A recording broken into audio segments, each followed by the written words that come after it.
সংস্কার দরকার হয়।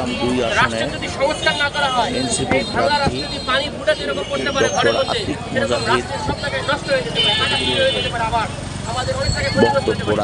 সুতরাং সামগ্রিকভাবে আমরা নতুন সংবিধান সংস্কার এবং বিচার এই দাবিতে জুলাই আকাঙ্ক্ষার জন্য বাস্তবায়ন হয়, এটার জন্য মূলত সারা বাংলাদেশে আমরা পদযাত্রা শুরু করেছি। গতকাল আমরা আবু সাঈদের কবর জিয়ারতের মাধ্যমে শুরু করেছি এবং রংপুরে আমরা শপথ সভা করেছি। আজকে রংপুর থেকে আমাদের অলরেডি আমাদের নেতারা আসতেছেন, কুড়িগ্রাম হয়ে তারা লালমনিরহাট পথসভা আজকে করবেন, এরপরে আগামী দিনে অন্যদিকে চলে যাবেন।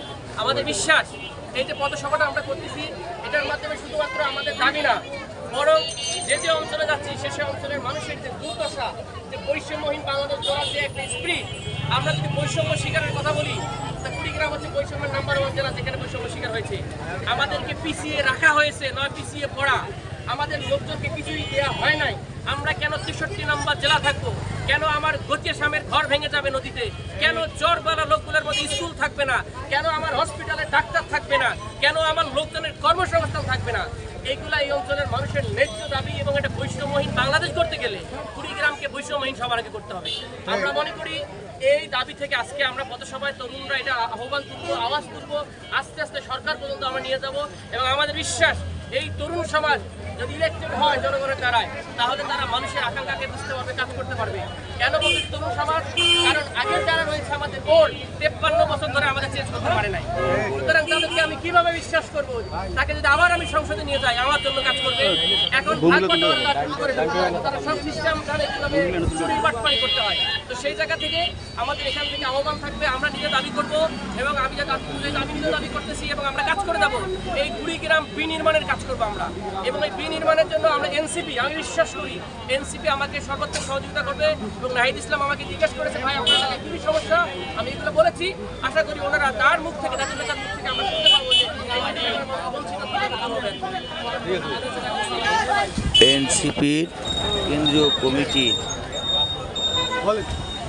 কুড়িগ্রাম জেলার রাজারহাট উপজেলার রাজারহাট বাজারে পথসভায় বক্তব্য রাখছেন উপজেলা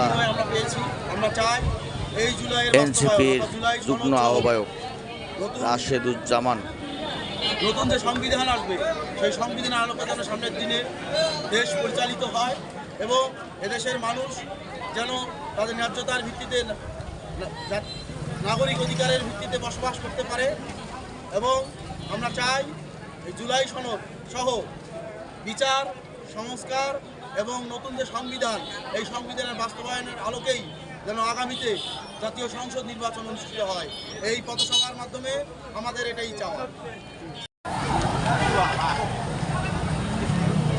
ভাই সবাই একটু বলেন, ভাই সবাই একসঙ্গে।